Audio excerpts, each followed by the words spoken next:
అన్న గురించి మాట్లాడుకుంటున్నప్పుడు ఆటోమేటిక్గా తమ్ముడు ఏం చేస్తున్నాడు అనే టాపిక్ వస్తుంది. అందుకే తమ్ముడి గురించి కూడా మాట్లాడుకుంటే ఒక పని అయిపోతుంది.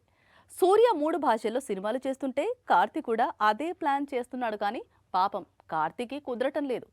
దీంతో ఏదో ఒక ఇండస్ట్రీలోనే బిజీగా ఉంటున్నాడు. ఇవి సంతోష్ నారాయణన్ బీట్స్ కు అన్నగారు వస్తారు మూవీలో కార్తీ వేసిన స్టెప్పులు. డిసెంబర్ 12న తెలుగు, తమిళ భాషల్లో భారీ ఎత్తున రిలీజ్ అవుతోంది కార్తీ కొత్త చిత్రం. ప్రస్తుతం ఇదే సినిమా ప్రమోషన్స్ కోసం 3 రాష్ట్రాల్లోనూ బిజీగా తిరుగుతున్నాడు కార్తీ. ఈ సినిమా ప్రమోషన్స్ లోనే తాను చేయబోతున్న 2 తెలుగు చిత్రాల గురించి అప్డేట్ ఇచ్చేశాడు కార్తీ. ఒకటి కథ రెడీ అయితే హిట్ 4 చేస్తాను అన్నాడు. మరొకటి సరిపోదా శనివారం డైరెక్టర్ వివేక ఆత్రేయతో స్టోరీ డిస్కషన్స్ జరుగుతున్నాయని, అన్ని కుదిరితే సినిమా లాక్ అవుతుందని లీక్ ఇచ్చాడు. అంటే కార్తీ 2 తెలుగు చిత్రాలు చేయబోతున్నాడు అన్నమాట. ఇవి కాకుండా ఈ మధ్య మరో 2 ప్రాజెక్టులకు కార్తీ పేరు వినిపించింది. ఒకటి మ్యాడ్ డైరెక్టర్ కళ్యాణ్ శంకర్, మరొకటి ఫ్యామిలీ స్టార్ మేకర్ పరశురాంతో సినిమా.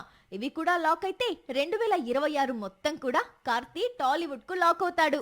సాక్షి టీవీ ప్రసారాలను నిలిపివేయడం చట్టరీత్యా నేరం. సాక్షి టీవీ ప్రసారాల కోసం మీ స్థానిక కేబుల్ ఆపరేటర్ని వెంటనే సంప్రదించండి. డిటిహెచ్లో, ఇంటర్నెట్లో కూడా సాక్షి టీవీ ప్రసారాలను వీక్షించవచ్చు.